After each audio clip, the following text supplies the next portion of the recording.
Well, let's cut a cord because your placenta's trying to come, okay? Is the cord white? What's its normal color? I want to wait until it's white to cut it. Delayed cord clamping is fantastic, but there is a lot of misinformation floating around online. Now, when I worked in obstetrics, we would wait at least 60 seconds before clamping the cord. Obviously, unless there was a problem. Now, guidelines in the UK, USA, Canada, Australia, New Zealand all suggest something similar, and none of them tell you to wait until the cord turns white or stops pulsing.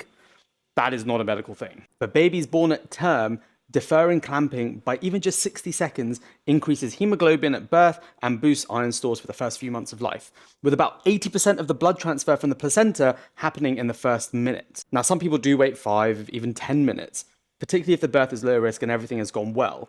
I've seen it done.